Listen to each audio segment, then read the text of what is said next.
Well, welcome to another episode of the Daily Combat Podcast. I'm your host, Dave Stockbridge, and joining me today is former Olympic hopeful turned boxer, Izzy Rossitano. Yo, what's up? What's up? Arm wrestling sensation, Roman Rockwell. Howdy. And Matthew Hollywood Connolly, arm wrestling influencer extraordinaire. And joining us today is, well, none other than Ryan Blue Bowen. Ryan, thanks so much for joining us. Team, it's good to be here. Thank you so much for having me on. Always a pleasure to do this sort of thing. I'm always grateful for people in this sort of space in the sporting world. So happy to be here. Very happy to be here. So Ryan, you're an arm wrestling champion. You're arguably one of the most influential people in the world in the sport today, and I really want to get into how that came to be. But no doubt, you're Australia's number one arm wrestling influencer. It's a real niche sport and a niche combat sport within all of the niches of combat sports. So tell us, what's your first living memory of arm wrestling? Yeah. Thank you for mentioning all those different things. The sport, being an influencer in the sport, it's a hell of a privilege to just even be in this place. And when I think back to my first living memory of arm wrestling, it's probably being like, I don't know, 5 years old. I wanted to beat my dad in an arm wrestle from as early as I can remember. Wow. Obviously, I wasn't able to do it at 5, but I grew up. By the age of 7, you were fine. I grew up arm wrestling everyone at school. I loved it. I would constantly be hassling kids in the year groups above me to arm wrestle me, and nothing changed as I went through my teenage years and all that sort of stuff. And I actually had a bet with my dad when I was 12 years old. I said, "Dad, on my 18th birthday, $50 on an arm wrestle," and he's like, "Yep, on, okay." Young lion, old lion. The 6 months leading up to my birthday, I at this stage, I had no idea professional arm wrestling was even a thing. So I used to have a bench press out in the shed that had on the end of the bench press one of those leg extension kind of add-on. They're $120 from Big W. Yeah, exactly. And I used to put my elbow down on the end of that bench and pull up that leg extension and sit there and just go direct side pressure. Wow. Nice. The leg extension. So that was my childhood. Turns out my dad absolutely kicked my ass on my head. Wow. No training whatsoever, I'm guessing.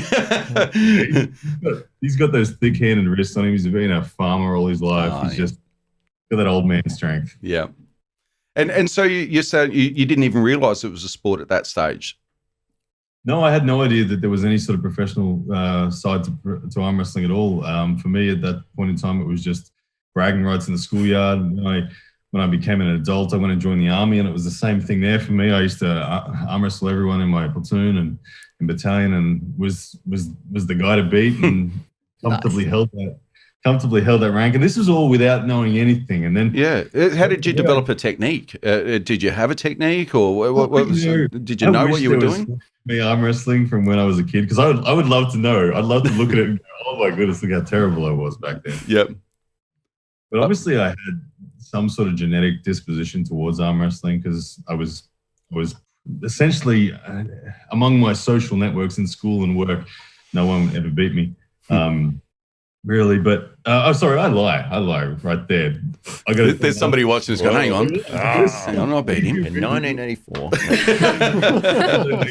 I came back from school one day, I think it was in year 11, and my mum, when I'd get home from school, would always ask me how my day was. And this afternoon, when she asked me that question, I came in and said, "Mum, I've had the worst day I've ever had in my life." Oh.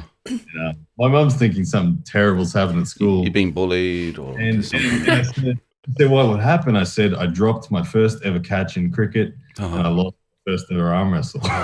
This is crazy. That happened to me too. It was year 11 or year 12. One guy beat me for the first time. I was the same. It's crazy to hear this, because you're Australia's best arm wrestler. So maybe there's hope for me. Yeah. It was on the same day. I remember the same day. Yeah, no, I remember that day. The same guy beat both of you. Yeah. That bastard. That day really did knock me around. I just couldn't believe it. I thought I was going to go through school totally undefeated. This damn new kid. And the thing was that made it even worse was he was 6 months younger than me. He was 6 months is everything when you're 11. Yeah. I remember his name, Jimmy Coleman. Jimmy. No way, that was the same guy. No. Transfer We school. need the rematch, Jimmy. What if he still beat you? I would just. Hasn't been training, nothing just turns up. Yeah. But how I discovered it as a professional thing was when I owned a retail supplement store after I got out of the army in 2011, and it was my wholesale resupplier challenged me to an arm wrestle one day. Just said, "You want to have an arm wrestle?" I'm like, "Yeah, sure." Beat me, and I was like, "What the hell? This dude just beat me in an arm wrestle. It doesn't happen out of the blue like that for me." And he was a former national champion kickboxer. So he just had combat in his blood, and he had hands and wrists on him that were really conditioned, and he beat me. And I said to him when he left, I said, "When you come back next month, I'm going to kick your ass, and I'm never going to lose to you again." Is what I said. He just laughed as he left, and I immediately, like 3 seconds after he left the room, I was on the internet researching arm wrestling technique. Down the rabbit hole. Nice. Arm wrestling, and that there was an Australian arm wrestling federation at the time, and I'm like, hang on, they do national championships and stuff. Oh my goodness, I'm in. Yeah, so that was it. That's amazing. That is amazing. That's awesome. And so so through your military life, it was just a passion. It was just something that had formed part of your identity from when you were at school. You kind of associated yourself already as, if maybe not gender specific, you were definitely arm wrestler, if we can call it that. And so you get through your military career, and you're doing this supplement thing, and then arm wrestling, that starts to open up for you more and more. Is that how it started to progress? The other side of the story behind my motivation in arm wrestling was that before I joined the military, I was trying to become a tennis professional, and I got very close as a teenager. As I was finishing up high school, I was ranked in the top 10 in the country, and my coaches were telling me, "Look, you're right there. You just keep pushing forward. You'll become a legit tennis pro." But I didn't have the mental maturity and self-confidence in myself to actually push forward. And I thought, no, I can't. I don't think I'm going to make it. And unless you were in the top 100 in the world in the professional ranks, you were going to be not making money. And I just thought, no, I'm going to go and get a job. So I went and joined the army. But when I then discovered the arm wrestling, that it was a professional thing, there was a couple of unique things that stood out to me. And one of them was that I observed that the average age of a world champion was realistically about 40 years old, and particularly for North American greats, that was. So at the time I was 28, and I thought, gee whiz, I haven't missed the boat. So that was really one of the big reasons why I went all in. But it, for me, was a second chance to become a professional athlete. I got close in tennis, but missed it.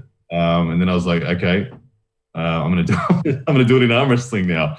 And nice. I decided then and there that I wanted to make it a career, and I recognized there was no decent prize money in the sport. So I thought, well, I've got to build a brand and a company that can fund this. And my goal from then was to turn arm wrestling into a career. And it took a while, but we got there. So a lot of young arm wrestlers, particularly Australian arm wrestlers, when they start that journey of discovering arm wrestling, they come across you.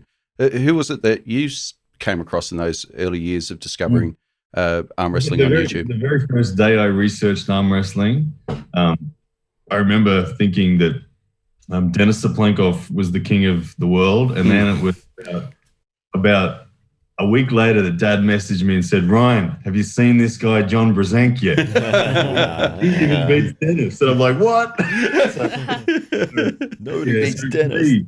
For me, it was Denis and John were the two that I was most fascinated with in the early days. It didn't take long to discover Devon and those other sort of guys as well. But yeah, it was straight to the top of there wasn't actually that much on YouTube back then. There wasn't a lot of resources. It was all old Nemiroff footage and things like that. And Arm Wars footage was probably a big one. And in fact, Neil Pickup was really influential for me in the early parts of it.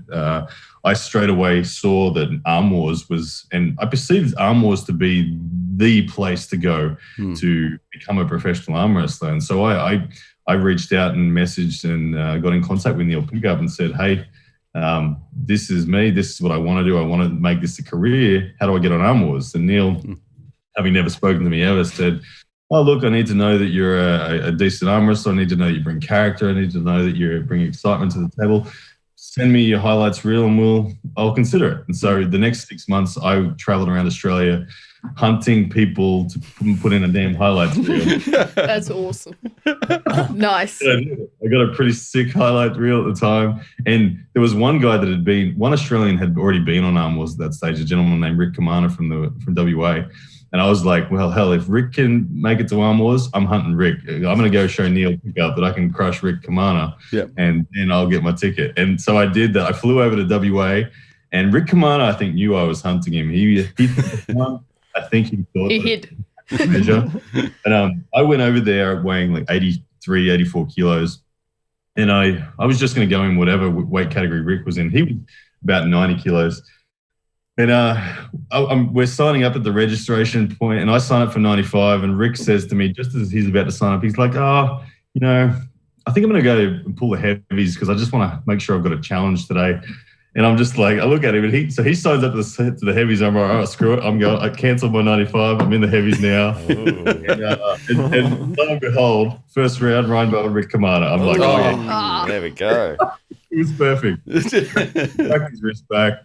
Absolutely crushed him, and the celebration was pretty intense, and we got it all for the highlights reel. So fantastic. So for those the uninitiated, Arm Wars, tell us more about Arm Wars. What was Arm Wars then, and what's been the progression since? Arm Wars then was absolutely the best platform for the sport in terms of reaching a global audience. They were at the time broadcast on Eurosports, which was a part of a paid television network, and it was. Annual viewership was in the tens of millions, hundreds of millions for annual viewership. Yeah. And they really, really were impressive. And Neil Pickup, what he did for athletes, he gave them the opportunity, the spotlight. The cameras were professional standard, the audio was professional standard. Neil commentated the matches himself. So as you guys know, he's the best commentator in the sport by a long way. Where the athletes got the opportunity to make a career of it was he allowed the athletes to on-sell the space on their uniform and in their cornerman to a third-party sponsor. And Neil, there hadn't been a lot of people that had been able to do that very well. Jeff Hale had done that somewhat successfully, probably the most successfully out of everyone. But I had my Arm Wars match, and it was red line amazing. This match is awesome. And Neil said to me at the end of that match, he said, Ryan, that was brilliant. You can be on any Arm Wars card you want. And I was like, okay. So I went back to Australia. I looked up sports management agencies of NRL athletes and things like that. And I put the sales pitch to them. I said, here, I've just been told that I can be on up to 6 Arm Wars events per year. It's on Eurosports. Here's the viewership. I want to sell. I want you guys to manage that and get me a sponsor to make this a career. And it got so close. I had a deal with an agency, and they were signing me up for 15 grand Australian per event to have that. That's serious. I don't know what percentage that was for me and for them, but it was 15 grand coming to me, and I'm just like, oh my god, okay, wow. That's incredible. Yeah, it's a year that would have been phenomenal. And what happened is Arm Wars lost its contract with Eurosports before we got that lined up. And it was because of the emergence of WAL and everything like that was on the cards as coming. So Neil shelved that, jumped off Eurosports, and went from there. But that was the beginning of it for me. So you'd had a taste by that stage, and you thought, there's a chance I can go pro, I can make a living out of this. Well, yeah, for me, I'm someone who really doesn't. I don't need there to be a pathway shown for me. I'll find the path and make it. I'm pretty relentless. If there's something that I want to pursue, I'll just keep going and we'll get there. And I don't mind taking a loss, whether it's in a business sense or in an arm wrestling sense. It doesn't bother me at all. Let's rack up the losses as quick as I can, I reckon, and I improve a lot from that. So for me, yeah, that was very close to a home run in my first attempt at becoming a professional arm wrestler. When that fell over, it was like, okay, that's cool. I'll go back to just doing what I'm doing, just keep training, keep documenting everything I did. And I started at a series from nobody to champ on my YouTube channel, which if you go back and look at now, I look like a 12-year-old boy in those videos. So you already had this concept of documenting. So you understood that was a foundation stone to content creation. Were you conscious of what that content creation would do for you over time? I was very. I think I have a good ability to envision the future, and I'm very optimistic. And I did envision it being a full-time job, a career. I envisioned myself as a world champion. I envisioned myself really crushing it in that space. And that's one of the things about me that I think it pisses a lot of people off, rubs a lot of people the wrong way. Yeah. But I do have an unwavering confidence that I'll get there, and I'm very patient as well. It doesn't bother me.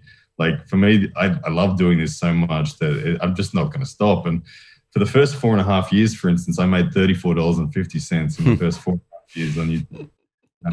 And yet I know I released just as many videos then as I do now.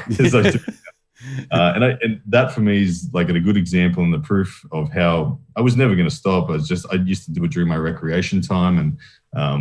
And so I did have the vision that it was going to get there. I watched a lot of a guy named Gary Vaynerchuk. It was Gary Vaynerchuk that I used. Gary V. Gary V. I watched the way Gary V spoke about his business, and I thought, and I really just took his principles of what he does for his brand and applied it to my own, and it worked a treat, and it was a hell of a lot of fun. And I actually love that I can go back to my videos in 2013. And then tick off all the things that I say I wanted to do in those videos, and it's pretty cool to see it. Yeah. So do you remember that tipping point, that moment when all of a sudden there was a breakthrough? I don't know if it was a video or a particular event or something where it's like, oh, okay, the world's now paying attention. The people are watching. There's been a few of those moments, like. Definitely, like one viral video can change business overnight. It seems if you're well postured to take advantage of it. And I've never had what I really deem as like a viral video, but I've had significant moments where it's significantly changed the audience. And the first of those moments was when I came up with a series called The Breakdown. Prior to The Breakdown, all I had done was vlogging of my own journey in arm wrestling, and my average video view was getting about 80 views at that point in time, so really nothing in a sense of money making. But then I started doing The Breakdown, and one of the components of the sport for me that I love is just analyzing the technical aspects of the sport. I came into the sport knowing that it's a combat sport and a strength sport combined. So just being strong is not enough. You've got to be better than your opponent in your execution. So I really went all in on that. I thought, well, I'm not the strongest guy naturally out here. I'm not looking like Hulk Hogan as a kid or something. So I'm going to have to be good at the combat side of things as well. And I really studied that combat side of things. And then I started saying, well, hang on a second. Why don't I just commentate matches that I love to watch and tell people what I see? Offer your insights. Yeah. And so I started doing that. And that was probably my first viral video in the sense of numbers. I had a video, I think if I look it up now, it's Devin Larratt against Oleg Zoc. I commentate that match at the UAL event. Yeah. I think it's at about 2.5 million views now, but it went pretty big, pretty quick. And that was one of those chapters where all of a sudden I had people watching my channel for The Breakdown. So I started pumping those out pretty regularly. And yeah, that was a big chapter. That led to me thinking about, maybe I should create my own business that provides matches and creates the content itself, so I don't have to use the PAL's matches or the WAL's matches. I can actually host the matches as well. So that led to that. But there's always been kind of two avenues. There's always been myself as an arm wrestler and myself as a commentator / business owner in the arm wrestling space. So that was a big chapter. But I think probably the biggest chapter was the day I met John Brazil. That was probably the biggest chapter. So Tell it, because I think I'm following you at this stage, and then you end up on John Brzezink's lounge. So for the That was you. That's what I We was heard talking this story about last last week. week. Yeah, Do that's tell us it. more. Yeah, Okay, it's quite interesting. So for the audience, for the uninitiated, perhaps you can share with us who John Brzezink is, and then lead into your blossoming relationship with the great man. Yeah, sure. Yeah, John Brzezinck. If you don't know who John Brzezinck is, you're obviously very new to arm wrestling. Like day two at worst. I don't think it takes long to discover that man's name. But John Brzezinck is undisputably the greatest arm wrestler of all time. He's won world titles spanning 5 decades. That in itself, right there, I think statistically, he's the most dominant athlete in the history of sport. I don't know if there's another athlete, a world champion out there that's done 5 decades of world titles. Yeah, you don't see that in tennis. It really is quite phenomenal. And what else made it amazing about John was the fact that John did it at a weight class where he was like 90 to 95 kilos, and he was crushing the super heavyweights. There's no super heavyweight great in the history of the sport that John doesn't have a win on. And he retired defeating Devin Larratt in 2015 to do it one more time, kind of thing. So, and then John's still thinking about coming back at the moment, but He is coming back, isn't he? He's got a match schedule. He's got a match. Yeah, just amazing. And how old is he now? I Nearly think John 60? is 50. 86, I think. 87. Yeah. So you're joking. No, he's not. All right. I was going to say, I was not imagining this guy being like nearly 90. He's probably still win at 90. How old is he? 50? If I say spanning 5 decades, that's mathematically making it look good. He was in his teens, in his 20s, 30s, 40s, and 50s. He's won world titles. So it's not 50 years complete, but it's 5 separate decades that he's done it in. So, like I said, I've always been a fan of super dominant champions in any sport. I want Federer to just keep on winning forever. Yeah. That to me, that's super cool. And John is that for the sport. And I don't think there's an arm wrestler anywhere in the world who doesn't admire and respect John for what he's done. So, do you remember the first time you met him? Oh yeah, Or I do. yeah. How that came about was a fascinating story. I was actually contacted by Travis Bagent. It was like Christmas holidays. I was just And Travis is a champion arm wrestler in his own right. Yeah. So yeah. So Travis, one of the all-time greats of the sport, undoubtedly. At this point in time, again, I had no network among arm wrestling greats. I was just a little redhead arm wrestler in Australia who had a 12-year-old. And next minute, I'm on Christmas holidays. I get it. I look down my phone. It's ringing through Facebook call, and it says Travis Bagent's calling. And that straight away, I was like nervous. And I couldn't believe it. I got a Travis call. So naturally, I composed myself and answer the call and have a chat with Travis. And he rings me up telling me that he wants me to help him promote an event in Arizona. And I said, what the hell you want me to do that for you for? Like, why? And he said, because every time I open Facebook, all I see is you. So you obviously know how to get attention. Yeah. In the so I've got a budget for marketing. I don't want to do it. I want you to do it. Wow. And how long have you been on this journey of documenting and running your YouTube channel and pushing the social thing?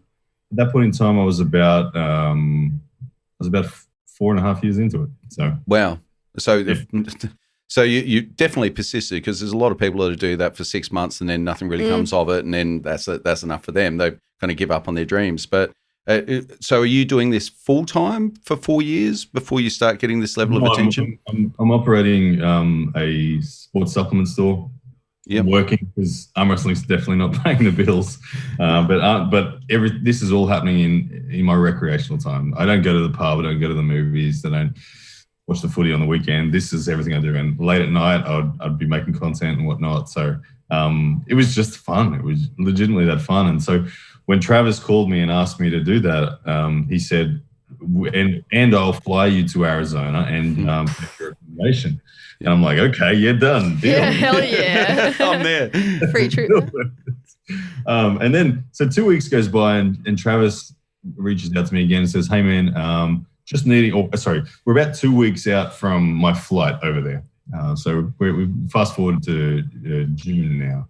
and June of the next year. And Travis says to me, all right, we need to sort out where your accommodation is going to be. He said, you've got a few choices. There's a bunch of local arm wrestlers that you can stay with them if you want.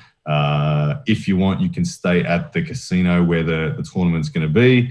And then just tongue in cheek, he throws out, hell, even John Brzenk lives 45 minutes. and then he quickly takes it back. He goes, but no, you can't stay early. It's too late. You're already there. So, but I didn't at that stage. I didn't even know that John lived in that neck of the woods. So, I mentioned to Travis, oh yeah, I think I'll probably stay at the venue, whatnot. That'll work out best for me. But he's planted this seed in the back of my mind. I'm like, shit, John Brzenk lives down the road. I'm a YouTube content creator. Man, I gotta meet this guy. I can't be that close to John and not go and meet him. Yeah. So having never spoken to John in my life, I spent probably an hour or two drafting up a message that I thought would be appropriate to approach the GOAT, to keep it short and sweet, but not sound like a boy, but not be asking too much and all this kind of stuff. I just happened to delete. I've been there. I've been there too, Ryan. I've been there too. Yeah, go on. Yeah. I love you. Oh no, that's too much. Too much. Just go You are straight my for biggest yourself. hero. It's tricky climbing the ladder of network when you're just not in the realm of this person. It's an art, and it's not easy. And I think most people suck at doing it.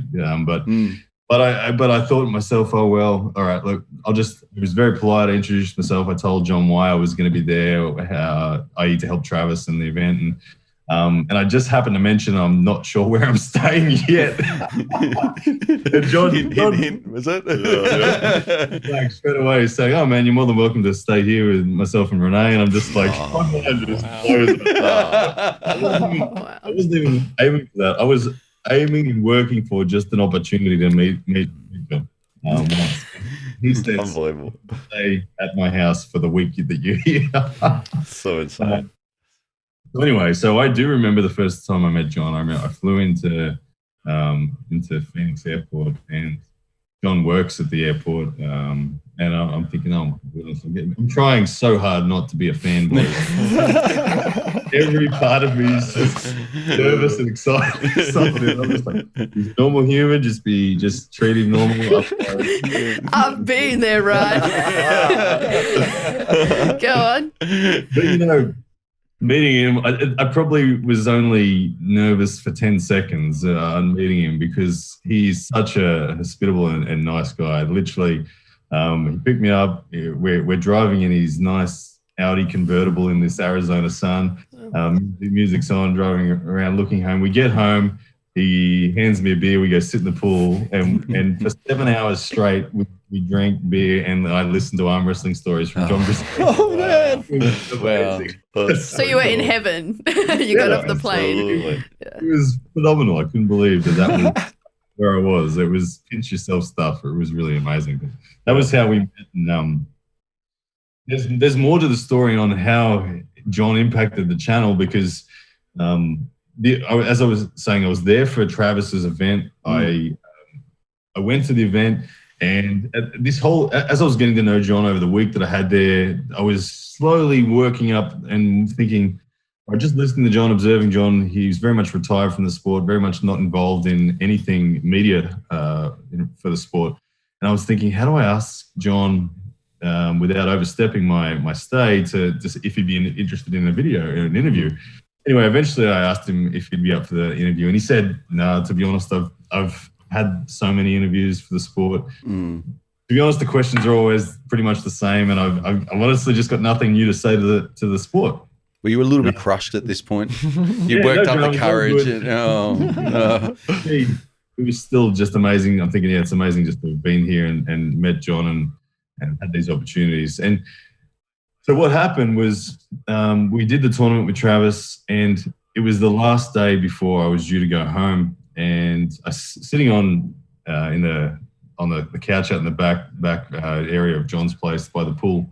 I set up my camera just to film a review for the tournament, and over about 10 minutes I rattle off my take on the video. On the performances of everyone on the tournament. And as I'm doing that, John's just pottering around the backyard watching me. me film this video. And at the end of it, he goes, man, you do that really well. And he's like, okay, there's no chance I could flow that easily on camera and not sound like an idiot, but you did that really well. And he goes, what's all this about? And with that one question of what's all this about, again, 6 beers later, 5 hours, John says to me, I'm in. And the idea was we hosted a podcast together for about 6 months every week talking about what was going on in the sport of arm wrestling. So. Wow. And was John conscious of what you've been doing in the social space in the lead up to this? What was John's knowledge of you? That was that 5 hours and beers later was telling the story of what I'd been doing over the last 4.5 years and building it and the vision I had for the sport, for what I could do to help contribute to it. And that vision that I did share with John that day was that aside from me becoming an arm wrestler, I want the sport to be able to give other arm wrestlers, and as many of them as I possibly can, give them the opportunity to call it a career as well. So, like for instance, I just can't imagine if John was John in any other sport, he would have such a significant back end media career, and he'd be paid really well for it. Yeah. And arm wrestling hasn't given that to John, and I know that it's something that, like, examples like that, I just think I want the sport to grow where there's hundreds of people in the sport, the top athletes, the referees, the commentators, everyone. It's big enough that there's hundreds of people that can call it a career genuinely and do nothing else. And I think John should be one of the very first people that can reach that point. So for me, it's been a lot about that. And John and I actually just kicked off again with a podcast, a regular podcast that's going to be weekly that started last week. And it's so nice to finally be at the point where I can actually pay and offer John quite a considerable amount of money just to be on the show. And that's awesome, because I know that John, in the 6 months that he was on my channel, which had a phenomenal impact, he refused to let me pay him a cent. He said, no, just that's really nice. Everything that you're offering to pay me, just reinvest it into the company. So John was phenomenal in that respect. And here we are today. So it's fair to say arm wrestling isn't really a professional sport apart from at the really the top echelon, and even then it's a relatively new phenomenon for big paychecks, for big tournaments, that type of thing. So how is it that you envisaged creating a platform for yourself to make this a professional sport for you, and then how do you see the sport in 5 or 10 years time, and that template, that model applying to others? Yeah, the model that I really designed for myself was I first of all really believed that arm wrestling, I tried to get my head around and understand advertising value for third-party sponsors. I thought, I observed that in the arm wrestling world, most tournaments and most people that had a sponsor, it was more like they had a buddy that was donating something to them than an actual sponsor. There wasn't any real value being given to the actual to the companies that were doing the advertising or making the sponsorship. So I really tried to get my head around the understanding of what advertising is and what it's worth to a company, what an impression is worth of their logo, what a 5-second intro is worth, what a product shout out is worth. And it had to be translatable to real sales for me. And I tried for a while to gain third-party sponsors. And I was able to gain a few here and there in the early days, but nothing significant. And I ended up thinking, I believed so much in the advertising value that I had that I thought, well, I'm just going to then create the company and create a product to sell, because I can't find a company willing to jump on board.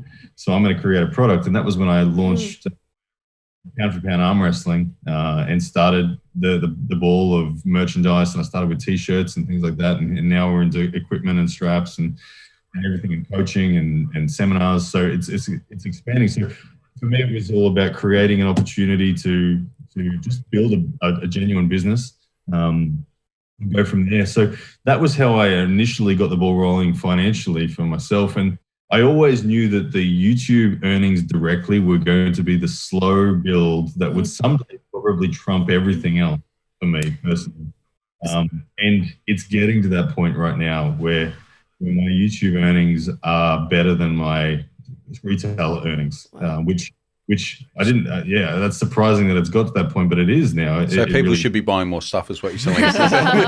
So where can And we buy watching this what stuff? videos. How do we shout Watch the out? video, then buy the stuff. Yeah. Well, poundforpoundarmwrestling.com if anyone wonders where you go to check it out. But which for me, the vision of that, I wanted to end up being the Nike of arm wrestling. I wanted to be the leading brand that provides everything for arm wrestling at a high quality. But the vision for the sport, I think it's, COVID has actually been somewhat of a strange blessing for athletes in our sport.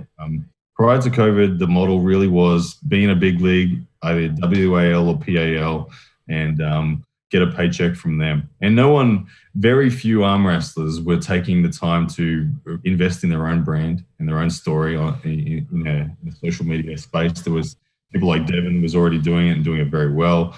But people like Michael Todd, he was not doing it at all. And so it took COVID for a lot of people, Levan, Hermes Gasparini, Vitaly Leighton, Gennady Kvikvinia. These are all names that have significant followings now. Matt Mask, another one, Rob Kent. These are all names that have all of a sudden jumped up to a decent level of actual earnings on YouTube in the space of 6 months because they've recognized that the big leagues can no longer offer any sort of consistency. They can't offer a guaranteed event, and there's no money in it anymore. I mean, I was 4 days away from getting on a plane to fly to Los Angeles to face Brendan Lemon Mulvihill in WAL, and COVID killed it. So for me, I was like, oh man, what do I do? I have to go back. But I love where the sport's evolved. Athletes now have a much bigger brand for themselves. It provides a much greater global story to any match that is coming up, and it's given athletes control over their financial situation in the sport as well. Like I said, I'm not privy to the earnings of Devon's precisely in that, but it's not hard to work out roughly where their channels are at. I mean, it's all public. You can jump onto any website that analyzes YouTube channels and that. And I think Devon's making maybe $120,000 to $150,000 a year just from his YouTube channel. Yeah. Wow. And that's only where he's at now. In 12 months' time, probably double that, triple that. And what kind of influence do you think you've had on those top tier arm wrestlers that perhaps it didn't have these social followings previously or didn't have a platform? Have they really seen you as an example? I don't want to take credit for any of them, but I've always been. But you can because why not? Might as well. It was all you, right? I've always been an open door and said to all those guys that look, I'm willing to help anytime, and I have helped. I've spent hundreds of hours on the phone with a whole bunch of different people that have gone on to create content. Michael Todd, probably the most significant. I speak to Michael Todd probably still once or twice a week these days, and it's always we talk about YouTube and we talk about what to develop next and what direction to go and how to optimize things and how to get things going. And so I've helped a lot, but it's like I said, there's people with real world credibility already can grow really quickly when they do things right. And Michael's a great example of that. He has the real world credibility of being a multiple world champion and being just a genuine badass. And so it didn't take long for his channel to really blow up. And Michael now is at the point where he's at about $80,000 to $100,000. And wow. Said, that's quick. He's gonna be double that in a year, I'm sure. So yeah, and it's pretty cool. So like I said, Matt Mask is a great example. Matt Mask in the space of literally 2 months has matched my earnings on YouTube. I'm like, incredible, yeah. So when I talk to the guys locally here in Australia, and people so often say, "Oh no, but I'm not a good enough arm wrestler yet," and I'm like, "Bullshit! Just start it now. It'll be more interesting." How interesting would it have been if we had Michael Jordan documenting everything he did from when he was 12? I've always thought that. Yeah, how good would be to see all that. Yeah.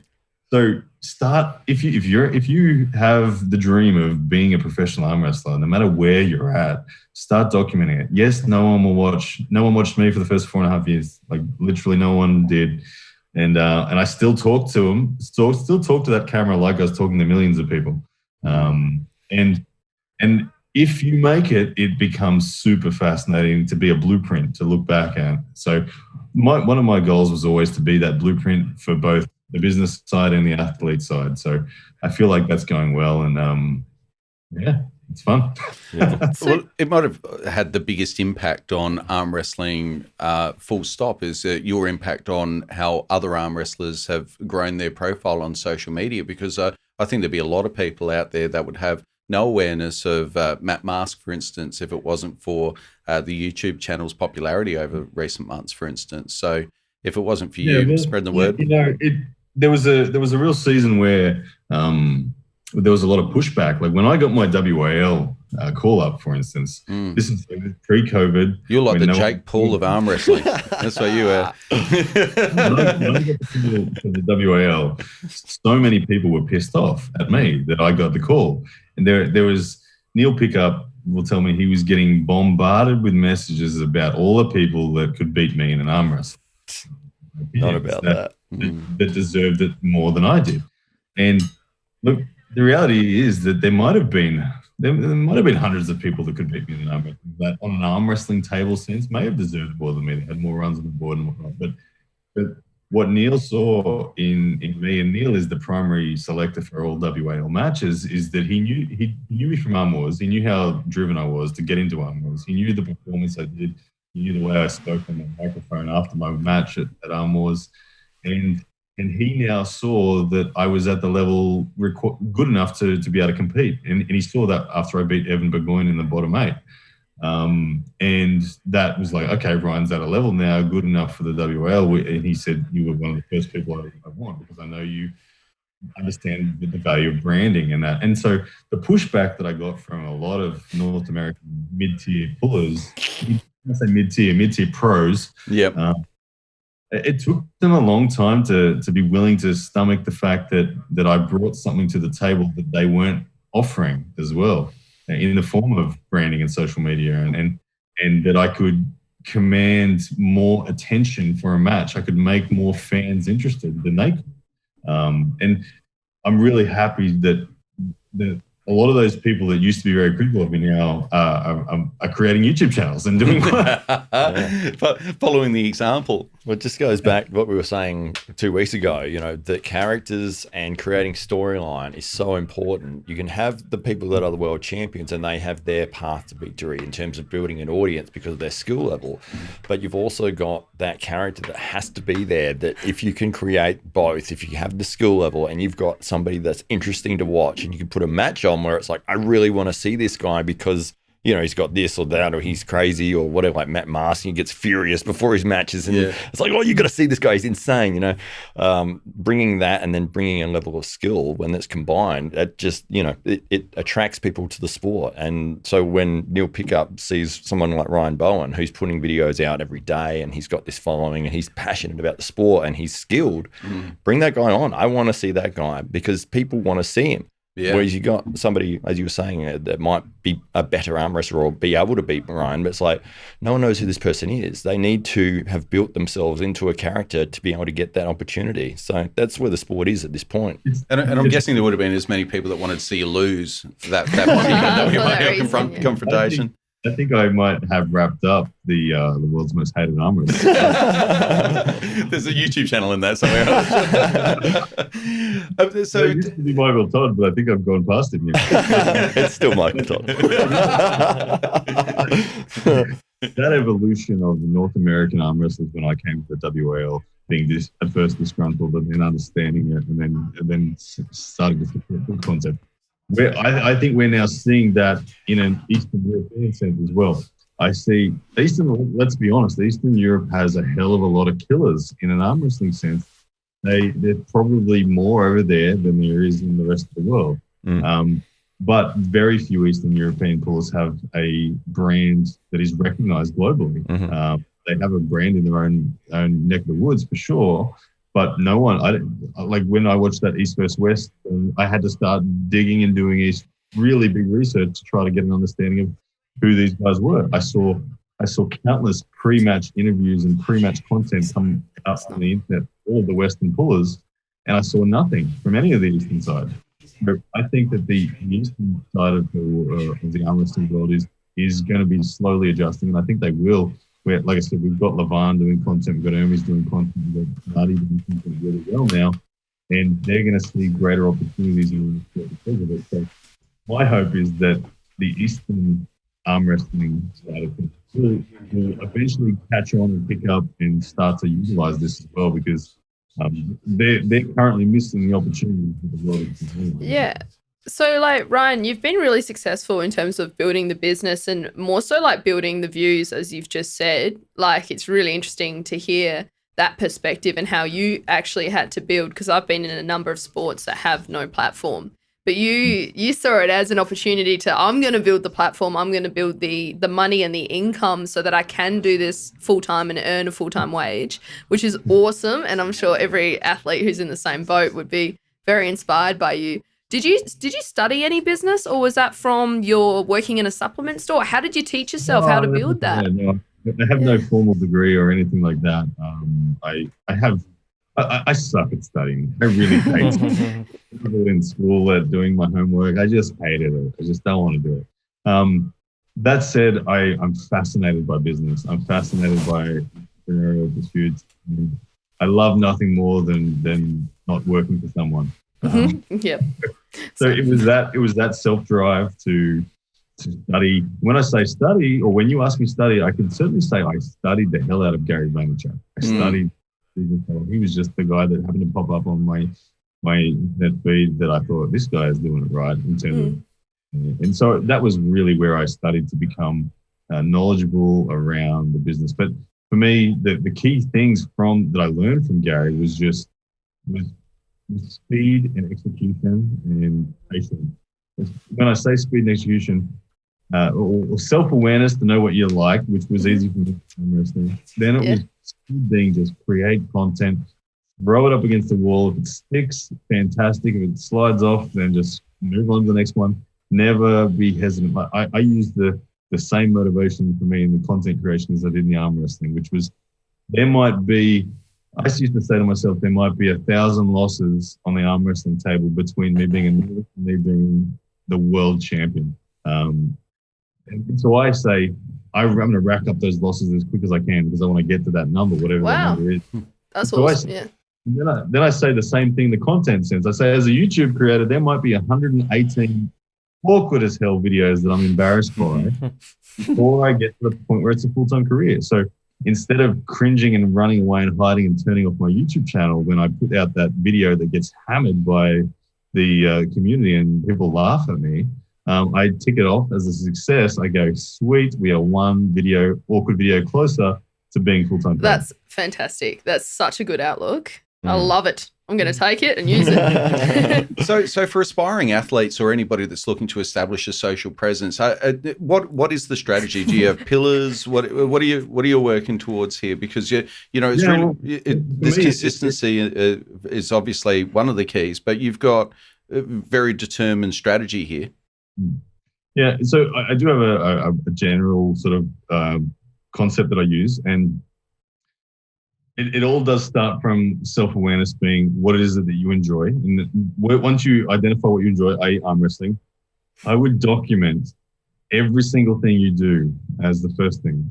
As your base level is document everything you personally do that involves arm wrestling, whether it's training, whether it's thinking about training, whether it's watching a video about it, whether it's training, whether it's having a match, doesn't matter. Anytime you're in that column of life that is arm wrestling, film it. From there, release it without hesitation. And then from there, you're going to need to go into a process of refinement. And because your production value is going to be dog's breakfast first. And it's going to be terrible. Audio is going to suck. Your camera is going to just be your phone, which is pretty good these days. I mean, Devin Larratt has made an entire YouTube career filming from his phone. So it can be done. But that is my base level, is document your own story. As you go on, you're going to find other things you enjoy doing. You might enjoy coaching. Think of channels like Voice of Arm Wrestling. They started out documenting, but they found coaching. For me, I like a little bit of coaching. I like the commentary side of things. People like Jake Ward, Aussie arm wrestler, he likes the comedy side of things. He started out in that respect. Whatever it is, you're going to find different avenues that you like, and just be yourself. Don't hesitate to post, and then you will get better at it. Like anything, you will get better at the production. You will get better at knowing what your audience wants, read every comment. Don't let the comments affect you, but read every comment for the reason of just so you know what the audience is enjoying, what they're not enjoying, and listen to them, take them on board, thank them for it, and post another damn video. Like, it's hard. It really isn't. Just keep pushing through. Yeah, like it just, if you enjoy it, you won't stop. That's the thing, and that's where Gary's big self-awareness thing is the cornerstone of it all. If you're doing what you love, you'll get there. And this is when people say, should I jump all into an arm wrestling content or to whatever their passion is, content creation on YouTube, I say, hell no, don't do that. If you quit your job, your day job, and go all in on YouTube, you're going to then resent that passion you had because you're not going to earn enough. Just reality is you're not going to earn anything. Yeah. So do it in your recreational time. As it starts to earn $100 a week, drop a day's work off if you want, or whatever. And then as it gets up to 500, or I've dropped four days work week off, or whatever. Yeah. And whatever you can afford given your living expenses. And just, if it's what you're genuinely enjoying in life, you will have no problems doing that, and you'll love the whole process, and it won't bother you that you're earning nothing for the first few years.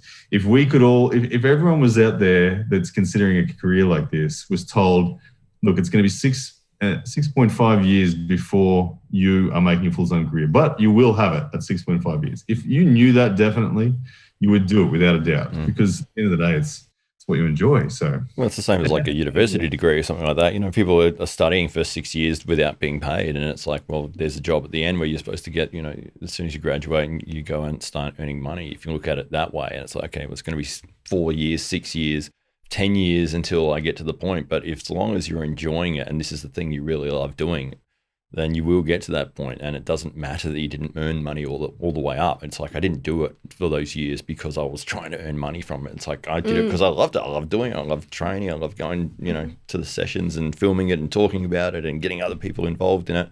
And then eventually it might get to a point. It might not get to that point, but you might get there where it's like, okay, now we can have this as a career, which is what Ryan's done. Yeah. Well, Gary Vaynerchuk often talks about, if you've got a job that's 8 hours a day and you've got a passion and you're complaining that you're not living through your passion, then maybe you need to spend 8 hours a day on your passion after you've finished work. And that's your part-time job. That's your side hustle. Dedicate the time to it. Yeah. And then 100%. Maybe after 4.5 years, somebody will watch. So if you go and look at my channel, in that 4.5 year slog, if you go and look at what was the most prevalent content that I was releasing then, it was a vlog. I called it the Daily Arm Wrestle. Mm-hmm. And I filmed, I did exactly what I was just saying. I filmed everything I did that was in the space of arm wrestling around my job. And I would finish my day, spend time with my family.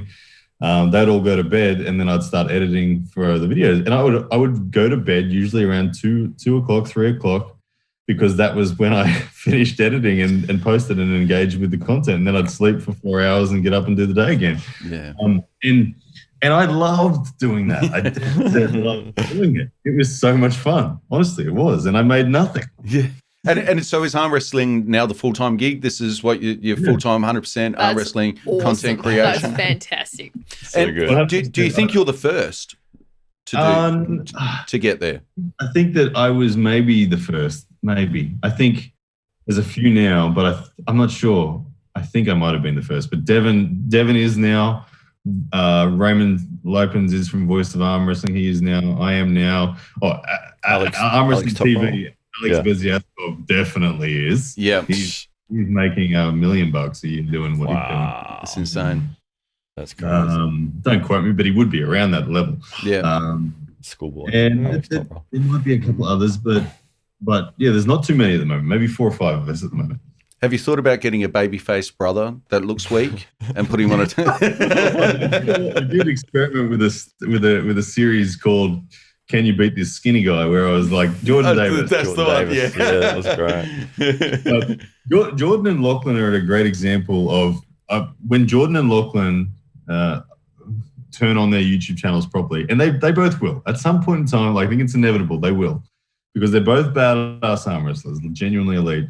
And they've both kind of been part of my story a lot. So the world actually knows a hell of a lot about both of them already. Yeah. And I think that if they get to the point where they are genuinely cracking into the top 10 in the world and they're recognized globally as superstars, they will have that Matt Mask sort of moment where literally they can just go start creating low budget content, but because your real world status is up here, and because they've already had that entry through my channel, they'll both be mega overnight, I think. So I'm surprised Jordan hasn't turned it on yet, because he's a wealth of knowledge. He could share so much about the sport. He really is talented, and people would listen and people would watch. And Jordan, if Jordan just did an opinion video whenever he had an opinion about anything going on in the sport, when he just explained some technique every now and then and just filmed his own matches and his own training, Jordan would be pocketing at least $500 to $1,000 a month for that, for sure. Like, that's very easy for someone Jordan's level. And what do you think of the blockages for people to make that transition from a sport they love to making money from a sport they love?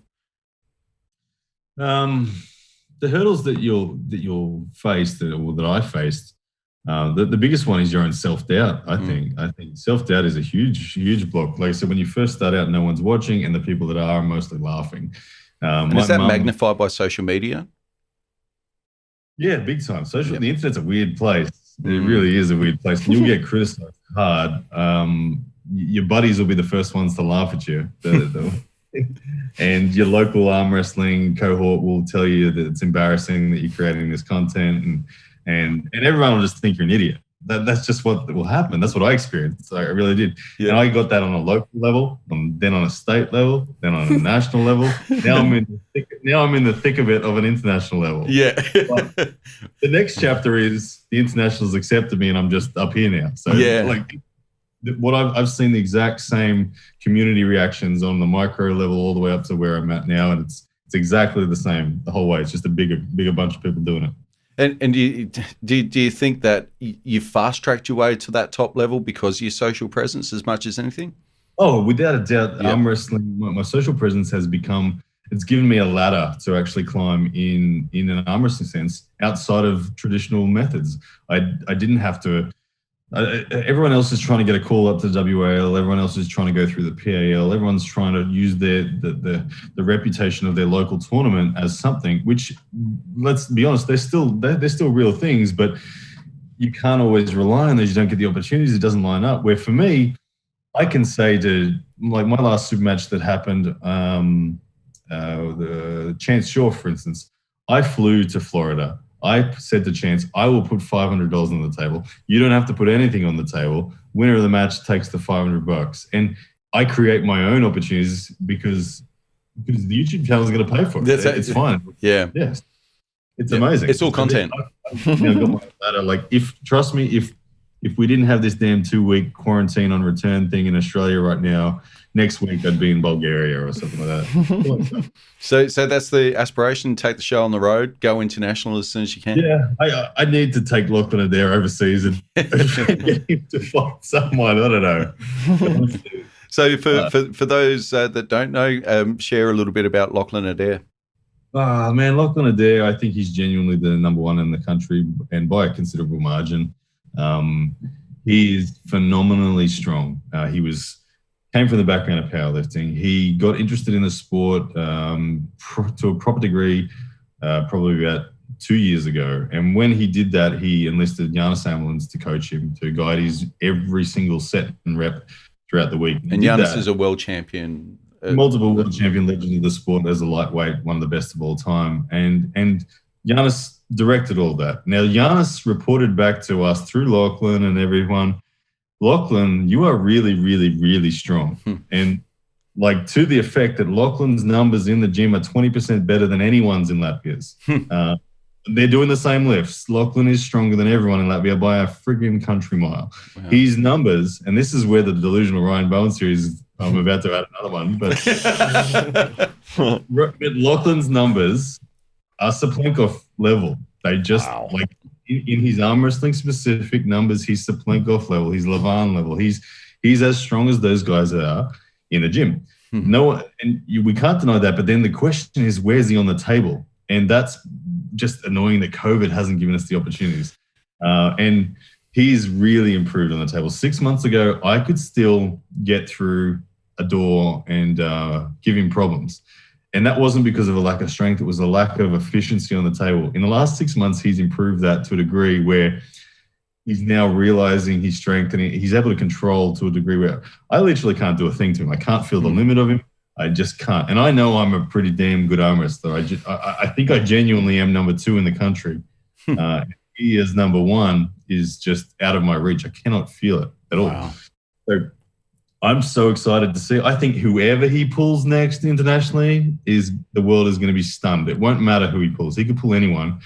If he pulls someone that the world thinks is his level, he'll toy with them. If he pulls someone that at the like Todd Hutchins level, which is what I know Lachlan wants and what I would love to see him, I think he'll beat Todd Hutchins quite convincingly. I think he'll beat him in a hook even. No worries at all. And that would just blow the minds of the world. If Lachlan goes to Zloty next and let's say, I think he wins the 105 kilo Zloty and then he goes into the overalls and he's right there at the pointy end. And it's just like, if that happens, the world will lose its shit in the Australian arm wrestling. You'll have to get him to start a YouTube channel then. Where his YouTube channel will blow up. Everyone will be like, hang on a second, who is this dude?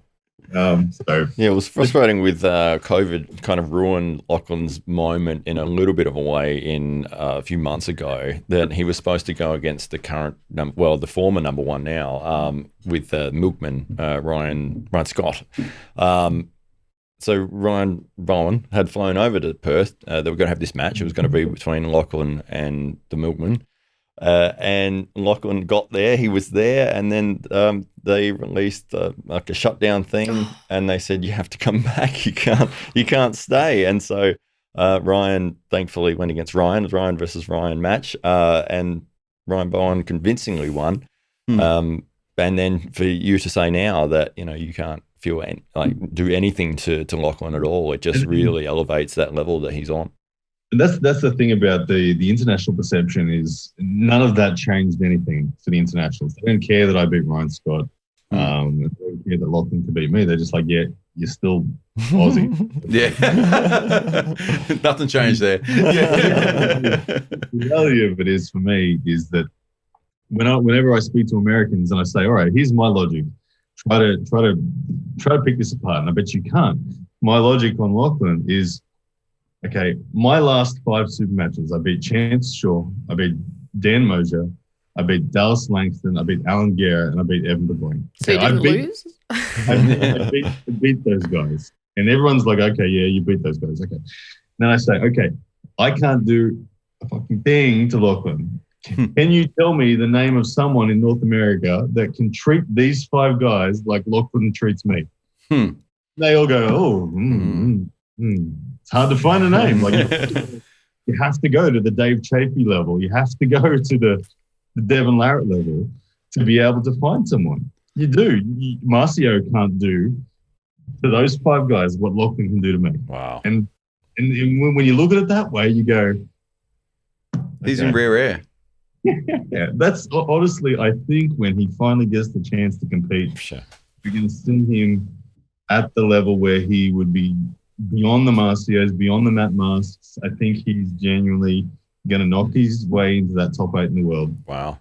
If you had Lachlan now against, say, the top 5 guys, would he still be out? What sort of rank would you put him? Maybe top 10, something like that? I think he'd have a wonderful match with Prudnik. I think he'd have a wonderful match with Hermes Gasparini. I think he'd have a wonderful match with Ongabayev. I think he'd get beaten by Levine. He'd get beaten by Dave Chafee. He'd get beaten by Devin Larratt. He'd get beaten by Truman, but he wouldn't look out of place. He'd lose, but he'd be like, I'm coming. Yeah. That's what he'd look like. I think he's at the Prudnik level. Okay. And how old's Lachlan now?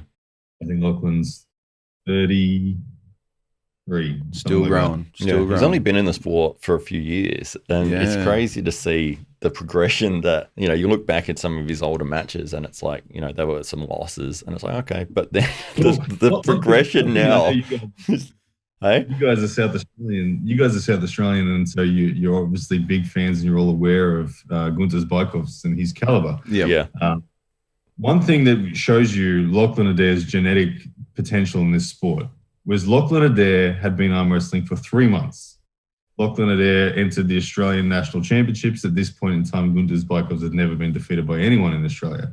Lachlan Adair on the left arm, which is, I believe, Gunter's good arm as well, but it was Lachlan's strong arm at the time. Lachlan Adair beats Gunter's Bykovs in the Australian National. Wow. 2-0. And as a 3-month into an arm wrestler to beat Gunter's Bykovs, that's no small feat. We heard Matt's Gunter's story last week here, and Matt might be just falling a little bit short. Yeah, well, geez, we can't all be Lachlan there, but no, I couldn't move Gunter's no matter what, and he was very kind to me, and said that you're doing good, but really I was not even a tenth of what he was. I couldn't even put my hand around his hand. It was his hands are humongous. So what's your best advice to people that are looking at getting into the sport now? Oh, well, it's fairly easy. The sport will take control of you. So just run with it. You'll fall in love with it. It's like a drug. You can't get it once you've started. You're in. Just embrace it. Like anything, and as we've kind of all touched, if you love the sport first and foremost, you'll keep going. And the sport in Australia in particular is in a wonderful place. There's so many good clubs with great community behind them, and the training's awesome, and there's more and more opportunities coming up. So just enjoy it, and never stop, and don't get injured. Mm-hmm. Well, we're all about hard-nosed journalism here, and I know Izzy's been doing some homework during the course of the week. So, Izzy, you had a question for Ryan. I do have a question for you, Ryan. All right, this is a big one. Now, this may come as a great shock to most people. But, Ryan, word on the street is you've recently started this diet where you eat 1.5 kilograms of meat per day. Would you like to tell us more about this, please? Really, I'm actually literally today I'm filming a vlog of everything I'm eating, because when I put that 1.5 kilo video out yesterday, the amount of pushback I got on there, people were like, "What the hell are you doing? Like, what's going on?" But yeah, I'm eating 1.5 kilos of red meat a day at the moment. After this video, I've got 700 grams to go tonight. Wow.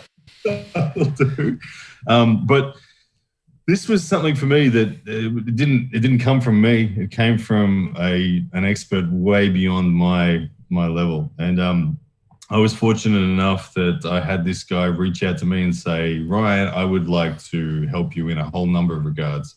And one of them being getting me into peak performance in a nutritional sense. And he directed me. He said, "I want you eating I want you getting 300 grams of protein from red meat a day." And I'm like, wow, that's a lot of protein. And I'm like, he's like, "I bet you're doing nowhere near that at the moment." I'm like, "Yeah, I'm probably getting 50 grams of protein at max." And I have a small stomach. I struggle with that.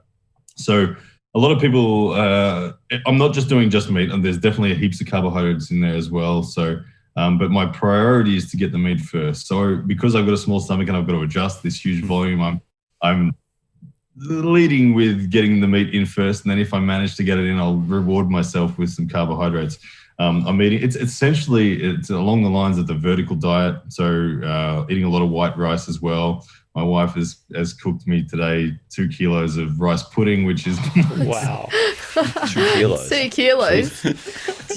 So that'll be 2 days worth. A kilo a day of rice and 1.5 kilos of red meat a day. And then anything else on top of that for sanity's sake is fine. But the meat is the priority, followed by the carbohydrates, followed by that. And this is all for growth. This is all to stimulate growth in my body as best as I possibly can, and just to get stronger. That's the goal. Are you tracking it with like blood tests or anything? So good. Are you tracking it all with like a blood test to sort of see where your levels are at? This guy's asked me to send me blood tests, and we're going to do them once a month and everything. This guy's a world-renowned guy in this respect. So I like I said, I can't explain, Izzy, I do apologize. I can't explain why the hell I'm doing this on any sort of biological, scientific level. No idea. Everyone in the YouTube comment section probably knows more than me, but I highly doubt they know more than the guy that's directing it. So like I said, he's a world-class guy. So that's just absolutely insane to me. Yeah, what I'd be really interested in finding out, you may not know yourself, is why it's not white meat chicken or fish like salmon, because to me those things are a really great way to get your protein and what I would have thought other things. But, I'm keen to try this. Tell me more, Ryan. I wish I could just regurgitate the answers, because he did explain to me all of these sorts of things. And if you go and Google classic bodybuilder diets, if you look up Ronnie Coleman's diet, for instance, he's going to be smashing similar. He's going to be even more. Wow. More than this. He's going to be hitting 4 pounds of red meat a day. All right. I'm not Ronnie Coleman, but as an example, Ronnie was doing that plus eggs, plus carbs, plus everything. So it's not an uncommon approach amongst strength athletes, and it's a decision I've made because I've always wondered what my performance and body would be like if I ever got my nutrition in line. Yep. I've always just whatever the hell I want. I have way too much sugar, and I just suck at nutrition. So for those that might be as familiar with you, how tall are you, and how much do you weigh when you're competing? I'm 6'1" and 6'1.5". So was that like 187 centimeters tall? I am this morning I was 96.2 kilos. In the nude. Am I right to say that's you're getting heavier? Yeah. Normally you'd sit around early 90s, mid 90s. My next few opponents are all going to be super heavyweights, so there's no point in staying light. I'm hunting big people, so yeah. Who's your next guy you're targeting? Is it Marcus Thierry, or is the guy from New Zealand, or? I mean, Matao Warangi from New Zealand is probably my most likely next opponent. Either he pops over here or I'll pop over there, and we'll have that match. That adds some really interesting updates to the rankings. But on the biggest scale, there's King of the Table 2 from Larry Wheels and that I have a very real chance of being a part of. Wow. And the opponent that I've requested and I've been told should be possible, but we'll see, is Schoolboy. Schoolboy weighs Schoolboy weighs 266 pounds at his last event. So that'll be big. That's a lot of pounds. He is just one of the top guys in the world at the moment. Yeah, destroyed Larry Wheels. And if I don't, if I don't face him, even still, I've got to prepare for the. I've got to prepare for over the top 2 in November, which I'll be chasing Lachlan Adair. So if I'm going to chase Lachlan Adair, I've got to. I got to get heavier. Have you heard about the tournament in November, the Over the Top 2 tournament? No, but is there an invitation for me too? I think anybody can compete. Oh. There's the Stallone movie Over the Top from the 1980s, which there's a high watermark in arm wrestling culture. Everyone who's talks about arm wrestling will bring up that movie usually, the hat backwards and the toothpick and the craziness. So they're doing like a replica kind of tournament. Oh, awesome. I'm going to start eating 1.5 kilograms of red meat every day. I'm so excited. And there's a $10,000 first place prize. Is that right? It's 10,000 for first place, not spread across the divisions. I think it's 10,000 first place. So yeah, 10,000. I think they have there is prize money on the other divisions as well, but like the original Over Top, I think like the original Over Top, I think there was first prize in your weight category was like $5,000 or something, and John and a lot of people didn't pull their weight categories because they all wanted to go for the overall class, which was the B double. And I think John sold that B double for $170,000. It's a truck, like a semi-trailer.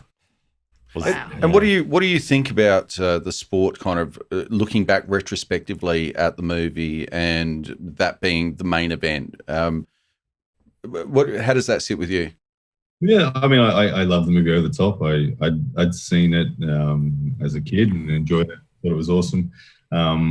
It obviously had a big impact. If you talk to anyone from the USA, it was a huge part of changing the sport for them, and there was more interest in the sport as a result than any other time in and around that decade. So it had a big impact, undoubtedly. A lot of people were hopeful at the time that was going to be the catalyst to the sport becoming truly a professional sport. It wasn't, unfortunately, but it no doubt played a big role in it, and I think it made a big impact on the sport in a positive way, but here we are. What are the dangers of running a retrospective event like that? It is some 30 years down the track. do you think? Well, I think the Australian Arm Wrestling Federation, because of COVID, they weren't able to spend their usual marketing budget in the way that they normally would, rather than spreading it out over a bunch of tournaments like they may have otherwise. Because of COVID, they've condensed it all into one event. So they thought, well, what's the maximum impact we can make? So the over the top two, the replica, down to the details of the tables. It's going to be in a casino. It's going to be themed. Everything's going to look and feel exactly like it. The drawers will be done the same. Refereeing will be the same. Stallone will be there. No, not really. Send him a DM. I don't know if they've got him there yet, but I think they're genuinely trying to get him there. But Really? Oh, Holy man. shit, I'm so training so hard for this. That's Ryan, will you be my coach? I think that I know Devin Larrard has expressed an intent to be there. Ryan Espy as well. John Brzenk has said that he would be willing to come. So Oh my God.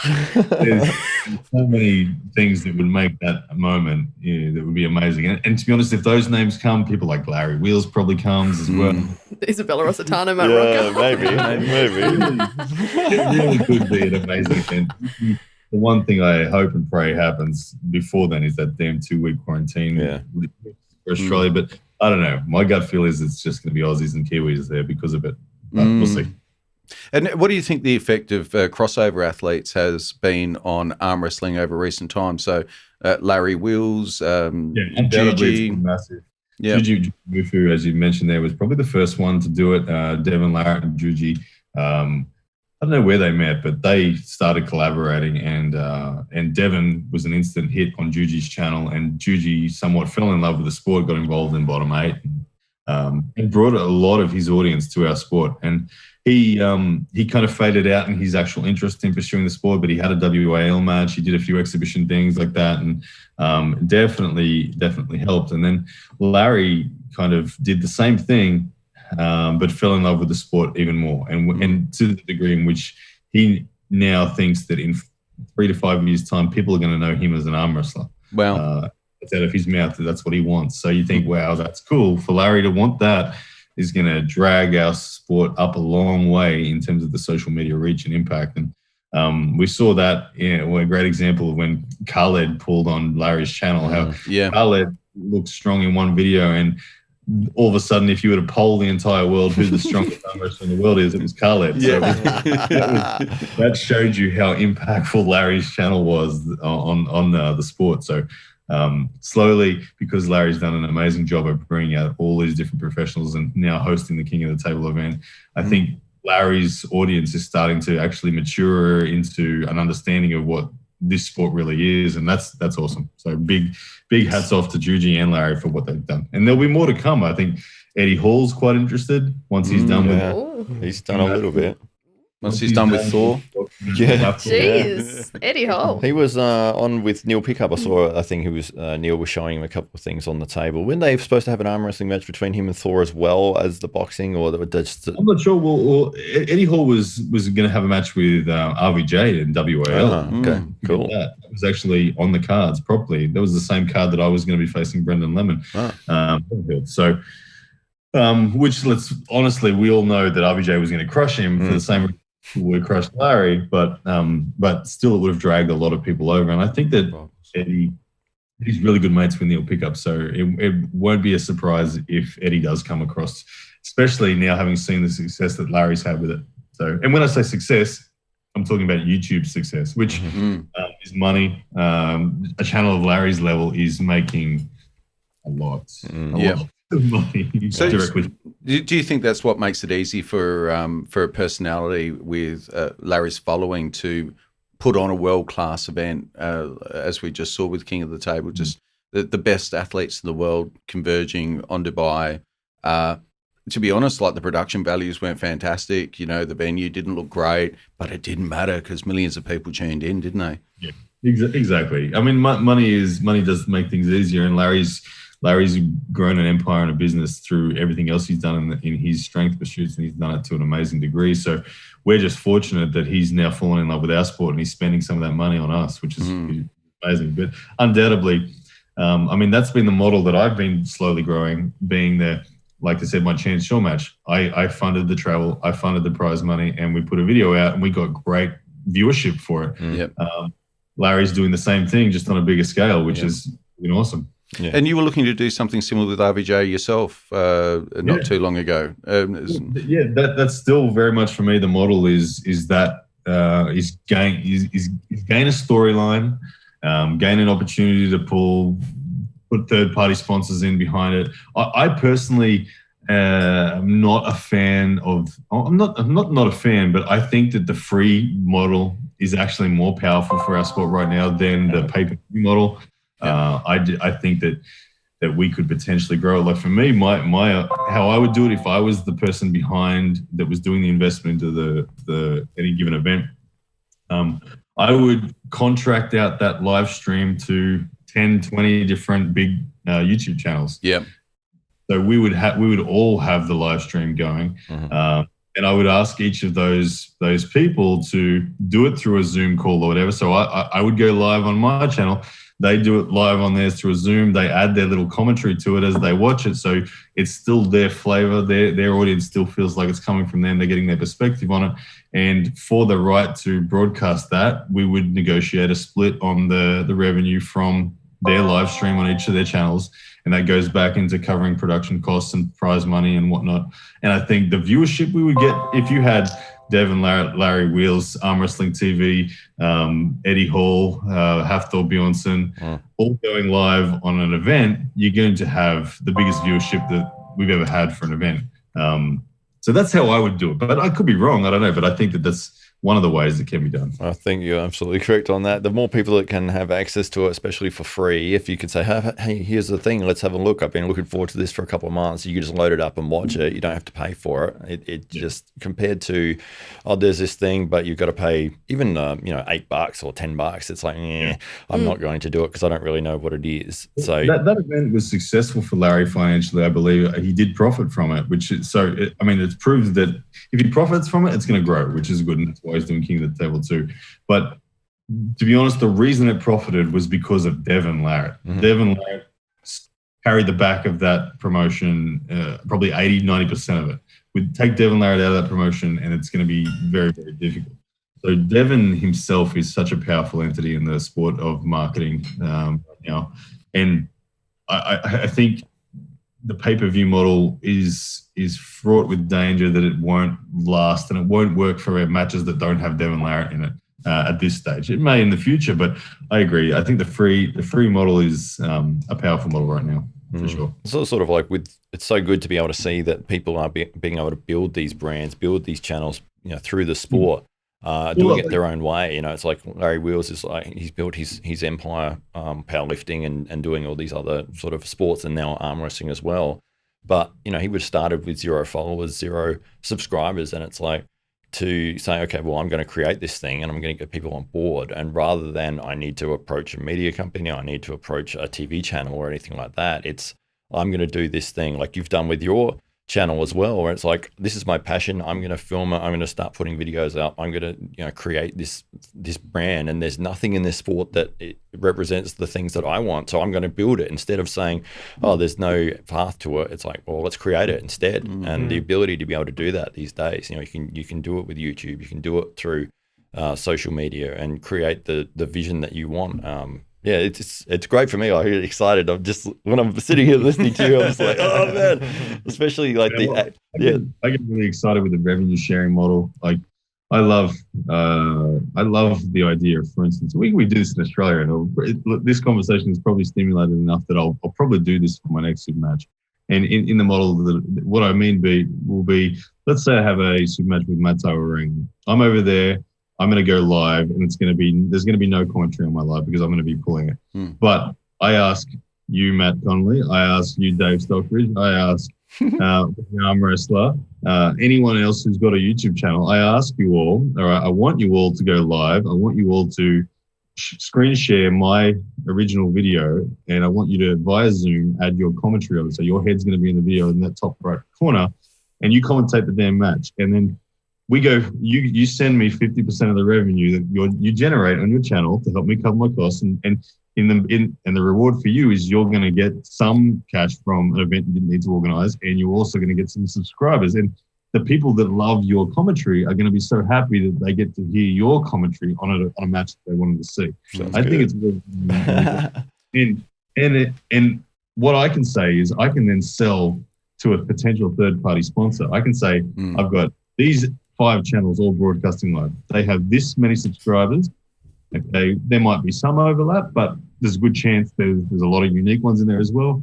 So we're going to have a subscriber base of all of this going live on the event, and that's going to give me more opportunity to sell to a third-party sponsor. So yeah, absolutely. Well, that's it. I mean, Ryan's helped me a lot with my side of things in terms of getting everything up and running for the SA Titans Club. And any time that I have a question, he always answers straight away. It's been fantastic. It's one of the things with this sport is that everyone seems to be, even at the top levels, you know, you can write to Michael Todd and he'll write back. Like, it's just so weird to me because it's like, this is, you know, the world champion or, you know, number one, number 2 in the world in this sport. And they're happy to answer a question from somebody they've never met. And, you know, Travis Bagent ringing you up or you're going staying at John Brasink's house. It's like, oh my God, it's like, you think of any other sport, it's like, say basketball, be like, okay, Michael Jordan, you just send him a letter, yeah, come over, mate, we'll stay there for a whole Norman's week. not inviting you around, is he? Yeah. So, yeah, that, I don't know, it just seems to be with, maybe it's combat sports in general, but maybe it's the level that this sport is at with arm wrestling being at that grassroots, but it feels very like a tight-knit community, even though it's, you know, worldwide, that people are willing to support each other and help each other. And you can reach out to these people and they're quite willing to sort of reply back, help you out, you know. Yeah, it's fantastic to see it. Do you think one of the exciting things about arm wrestling at the moment is that it is the Wild West in some respects? There's not a top-down governance structure. You don't have necessarily a peak body that's issuing decrees to everybody else and pigeonholing athletes into certain sponsorship agreements, and that there's opportunities for people like yourself to essentially do your own thing. And for as long as that's entertaining people, that's enough. That's the key metric. There are a few organisations that do try to do that, but almost under an old school model. Like the WAF ban athletes that compete in Zloty, or if you go and compete in anything else other than WAF, you get banned from WAF, which is really not the way to do it. Wait, so to clarify, you're saying that if you compete in a different league in arm wrestling, they won't let you compete in the bigger leagues, is that right? Yeah, it's competing organisations. Yeah. So I, when I went and competed in the Zloty 2, I got a 1-year ban from WAF. Okay. I'm now back. I'm on the green list again now. I can compete if I wanted to, but I do plan to go to Zloty in November this year, so I'll be banned. Yeah, it's just stupid. Yeah, so what effect could that have on your career in being banned from one of these associations? This is one of the reasons why a lot of the Eastern European athletes don't have a brand as yet, because they're kind of stuck, and they're stuck because the WAF is a very significant league. They have a great relationship with the governments of many nations in Europe. For example, if you're in Kazakhstan or you're in Georgia or you're in Bulgaria, if you are in the top 5 or 10 or whatever it is for their country, you're actually paid a salary from your government. So, but they have to compete in the WAF pathway for that. So, it is a good system for them in that respect, but those people then look outside that little cage and they look at the Devon Larratts and the Levon Tanguashvilis and the Ryan Bowens now, and that pits them off that someone like me gets all this attention. So you've got these sorry. So you've got these emerging federations. It's almost like a heavyweight champion boxer where you've got, like, he might be the heavyweight with that federation, but over here he's not recognised. And you've got, is there any signs whatsoever of there being a unified belt or a unified? There is. Do you feel that'll happen in your lifetime? I don't think it'll be a unified belt as such, but I do think that Devon Larratt is the tip of the spear. Devon Larratt is earning enough money now doing his own promotions that he doesn't need to take orders from anyone. And he's more powerful than Igor Mazarenko's entire PAL. And he can command that match. And I'd bet money that match happens. Devon and Levon will face in the next 6 months. I would almost guarantee it, because of the power of Devon's social media impact. It'll be phenomenal. And and I think that will force organizations like the PAL and that to adapt. That they have to realize that athletes are now making more money doing their own thing than they ever did by competing in their league. So it's got to change. That's it. Put the matches together that people want to see. Yeah, and it means that the personalities now circumventing the system essentially. So and which means the people get what they want. Exactly, that's right. I mean, you want to see. I mean, everyone wants to see Devon and Levan, and it's like Igor saying that he can't do it. It's holding it back. It's like the world wants to see that match. It's like that's the match to make. It's going to make the most money. It's going to make the most people interested in arm wrestling. It's going to get the biggest viewership. And you got one side, Igor's side, saying, "No, we're not going to do that." It's like, what are you doing, mate? This is a humongous opportunity here, and you have access to do it. Reach out to Devon. I'm sure you can put this together. So, to sort of restrict that, I can say for you guys that 100% I'm aware that there are active negotiations going on between Igor, Devon, and Levan. So cool. That's a Daily Combat exclusive. You heard it here first. Yeah, well, that's great. Who would you pick B in that match? It's 6 months ago, absolutely Levan. Levan was simply too big, too strong. As technical and as resilient as Devon was, I didn't think he had enough power to get into the match against Levan. The Devon we saw defeat Michael Todd was a very, very, very different Devon. I think that Devon is ready for a match with Levan. I think he is strong enough to get into the match. He's going to be resilient enough to get a stop.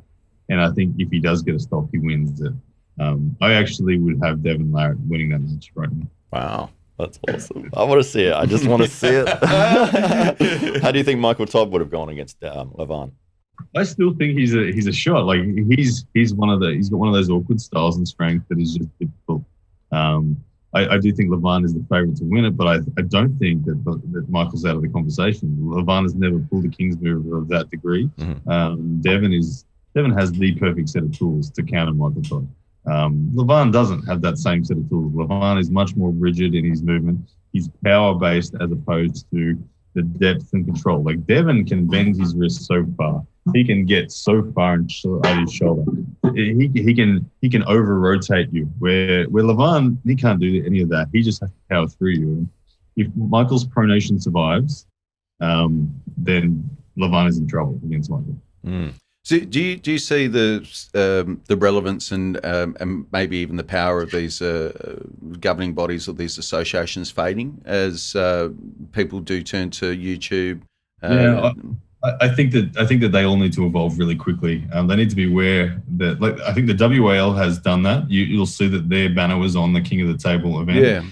They co-promoted it, even though they're not doing anything, which was, to me, that's a wise decision. Where Igor resisted it and fought back and said no, and then tried to build up the whole thing.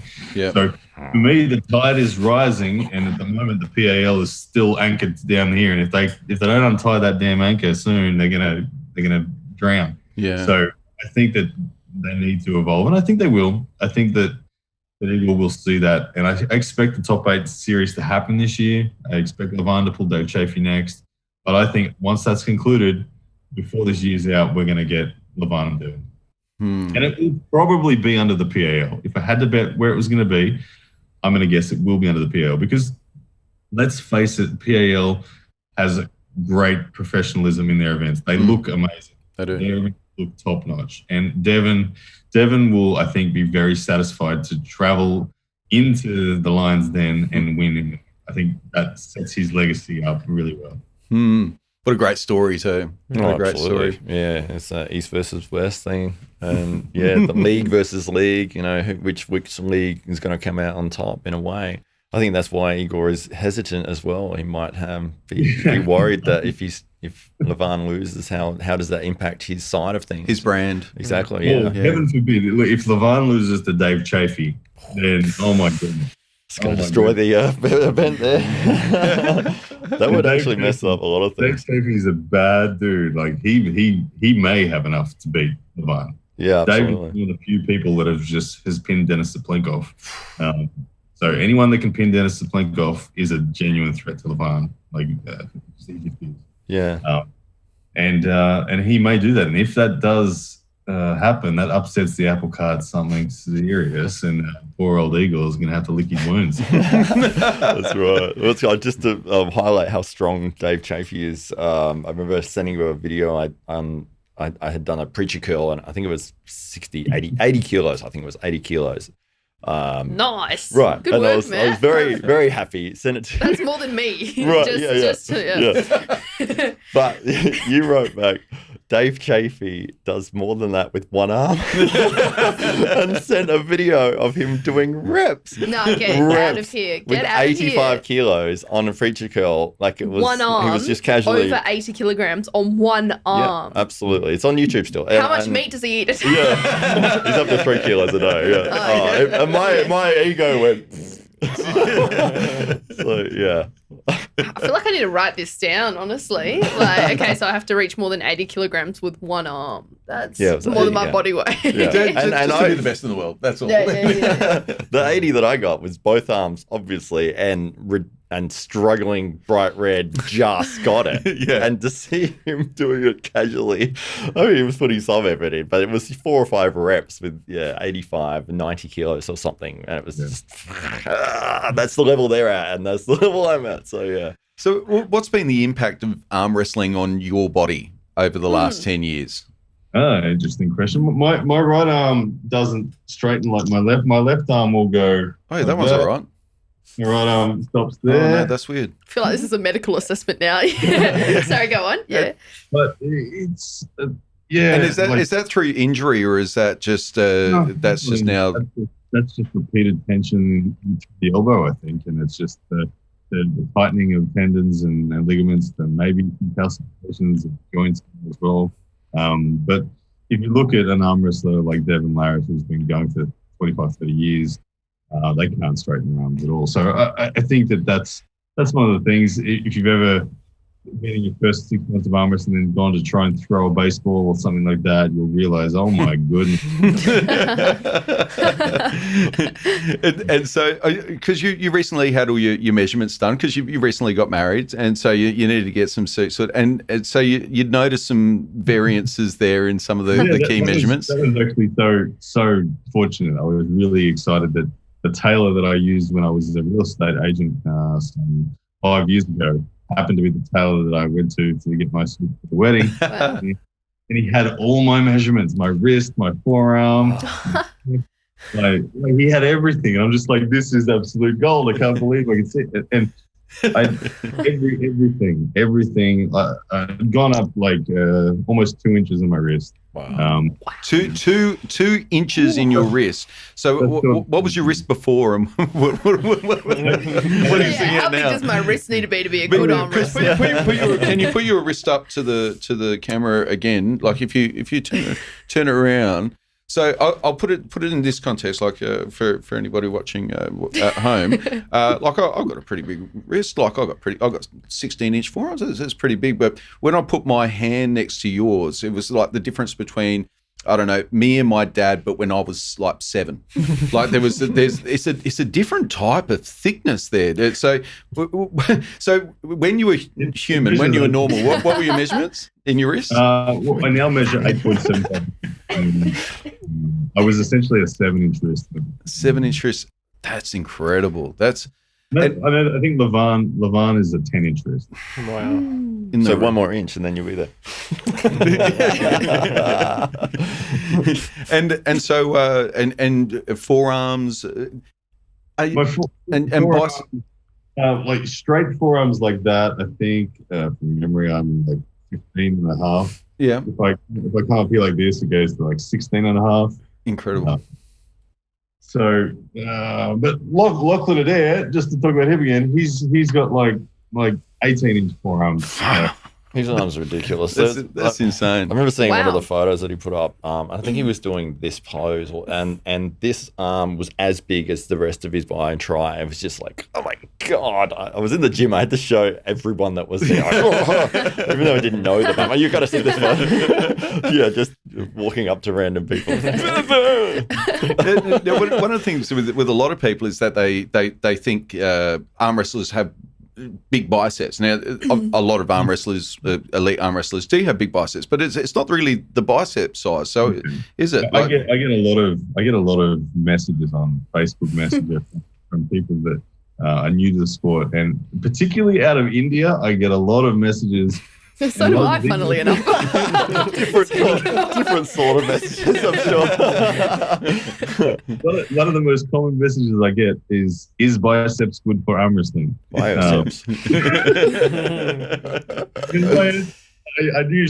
don't even open the can of worms to answer them, but the answer is biceps are very low down the chain of relevance in terms of what's the most critical strength. Yes, having good bicep strength is definitely a contributing factor, but everything from fingers are so much more critical. Fingers, wrist, the side of the hand.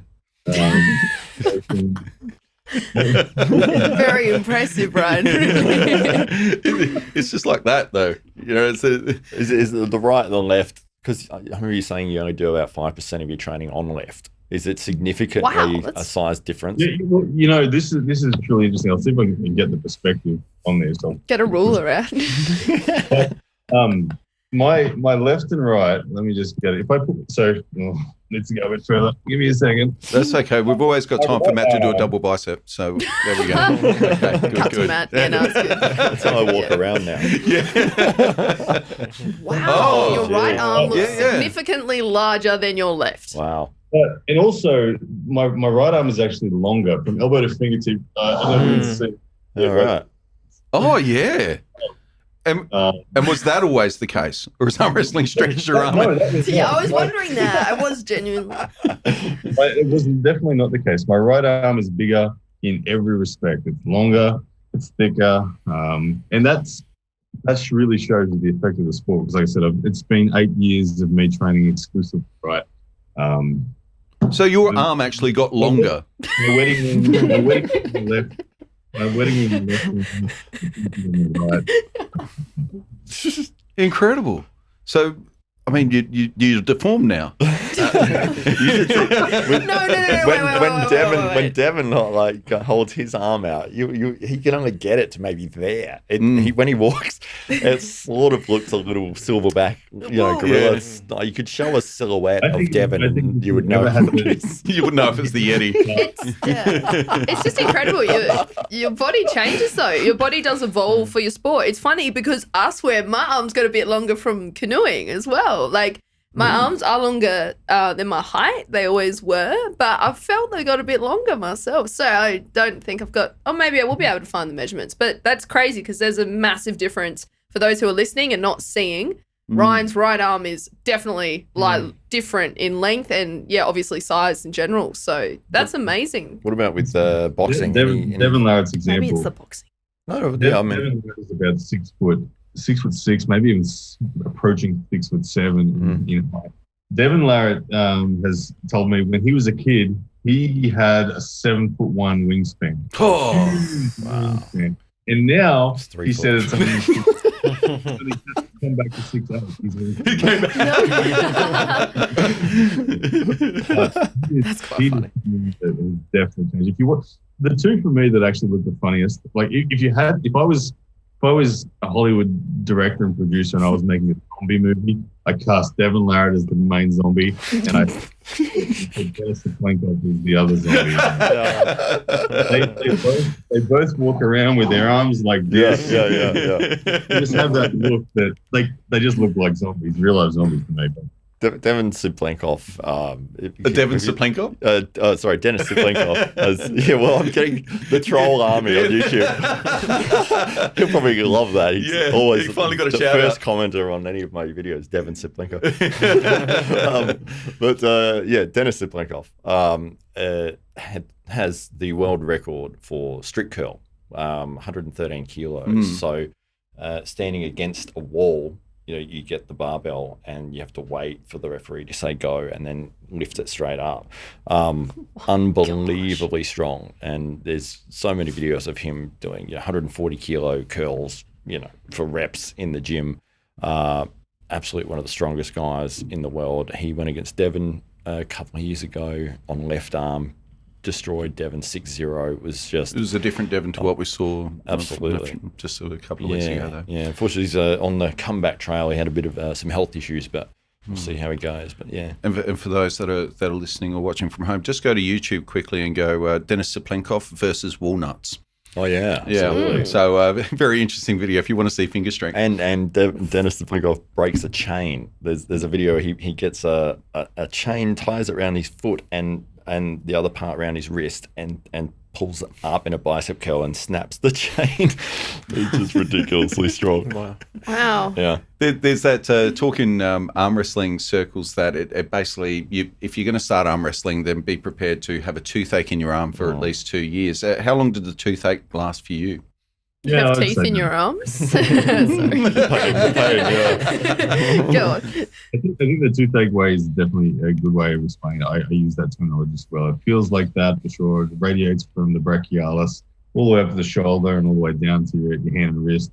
I remember training in my first few months where I couldn't pick up a cup of coffee. I had to drink my coffee to the straw. Trying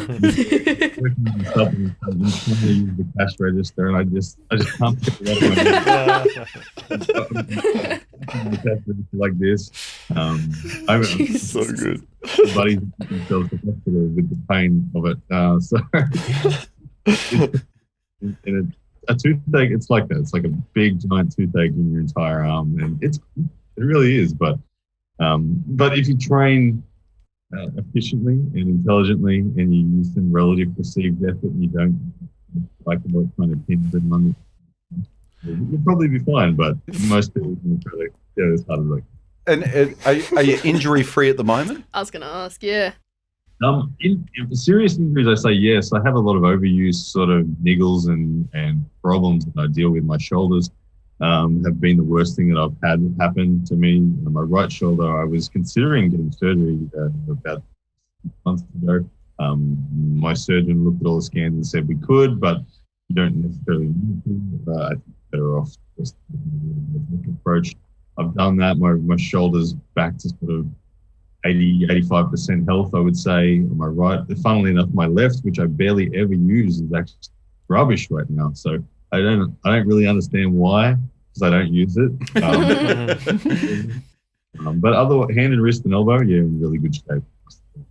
So I just say with the injury pain and not being able to lift your arm, one of my guys, Richard, Hands of Stone, Yes. he had a 3-hour session with Tim maybe 6 months into his training, and his arms were so sore. He drove home, and then he couldn't open the door to the car. It was hurting. He couldn't do the handle, and so he's honking the horn for his wife to come out, and she's at the window going, "What? What do you want?" And he's like, "Come out and open the door." And she's like, "What?" Oh my gosh. Great. Oh wow. So Ryan, tell us what the future is for what the future is for you over the next 6 or so months, and then what's the future for arm wrestling? Do you think over the next year or two, as this whole influencer athlete thing blows up, as these new promotions start to take hold, and as new audiences flock to arm wrestling? Yeah, sure thing. For me, the next 6 months is all about hunting a few super heavyweights. Hopefully I get confirmed the match with Schoolboy. That'll be a huge opportunity for me as an athlete and as a brand on YouTube. I mean, he is the biggest arm wrestling channel in the world. Yeah. So if I could steal his little soul for a moment and just crush it.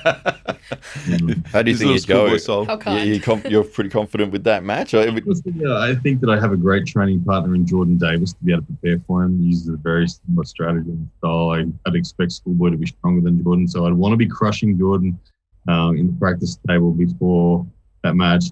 But I think from a technical standpoint, because I've got someone as good as talented as Jordan to help me prepare, I'll be really when I get the match. And I think Schoolboy would be surprised if I can get that match into a hook.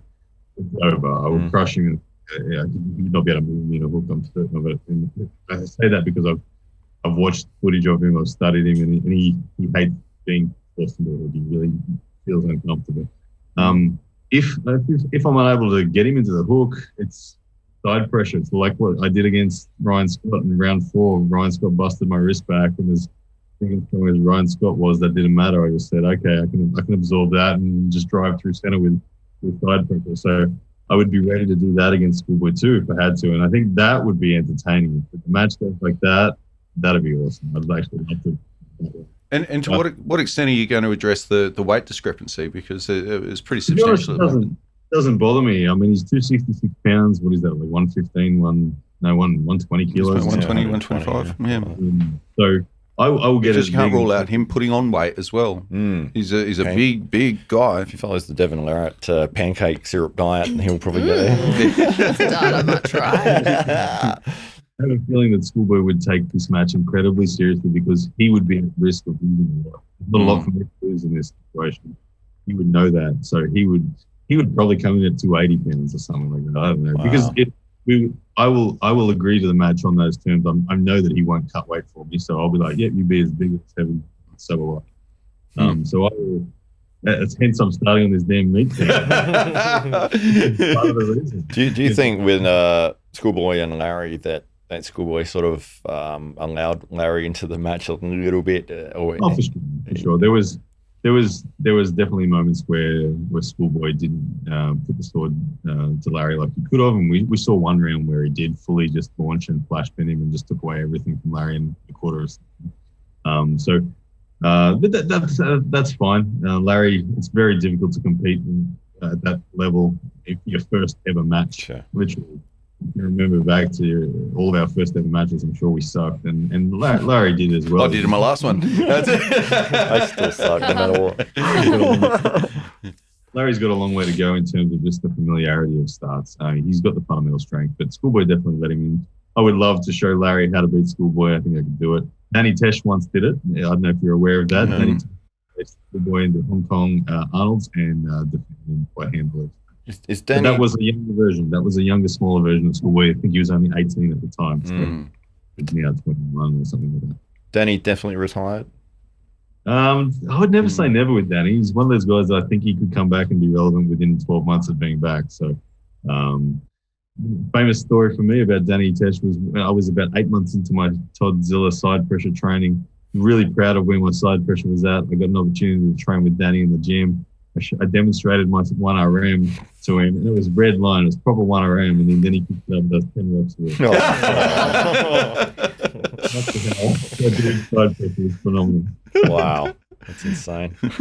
So what's coming up for the channel?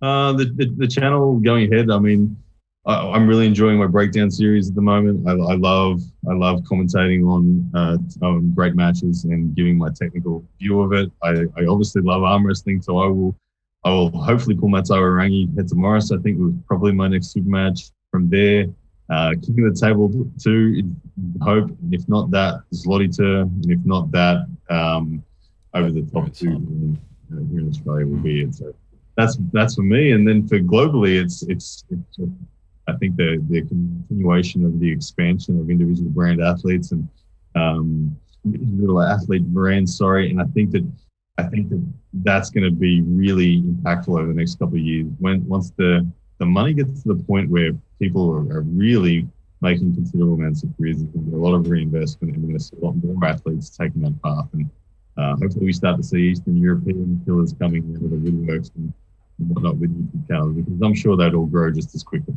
Absolutely. Wow. So if people want to check out your YouTube channel, that's Ryan Blue Bowen. They can head straight over to YouTube right now. And the next video I drop will be a full vlog of today's eating. So excellent. Link me that one. I want to see that. Yeah, I'll follow your diet, Ryan. I'm going to follow your diet, and yeah. And pound for pound, people can jump onto www.poundforpound.com. Yeah, and that's a real big energy for me at the moment, is to put a lot into all the training in there. So handles are in there at the moment, like kind of the first crack at designing 4 handles that I'm really comfortable with. There's a lot more to come, and that's I know that's a big part of the expansion of the business. And the good thing is 90% of that revenue that we generate there is reinvested in sport. Well, I used one of those handles this morning, and I feel stronger as a result. So there you go. You look stronger. Yeah, thank Yeah, you. you do. He's just walked in here today with so much extra looks strength. so I much feel stronger. stronger. You know what? I want to get Even one of those longer. handles. Where do I get them? Poundforpound.com. Poundforpound.com. Arm wrestling. Well, thank you very much, Ryan Bowen, ladies and gentlemen. Thanks so much for joining us, and thank you. And we'll look forward to seeing what the future holds. No, thank you so much, guys. I really appreciate being on the show. You guys are nailing it. This level of production quality is super impressive, and it was a really enjoyable chat. So thank you very much. I'm So so Ryan, fucking inspired by that guy. Oh, fuck it, guys. All right, you're going to make me a pro arm wrestler. Yes. Yeah, absolutely. Yeah.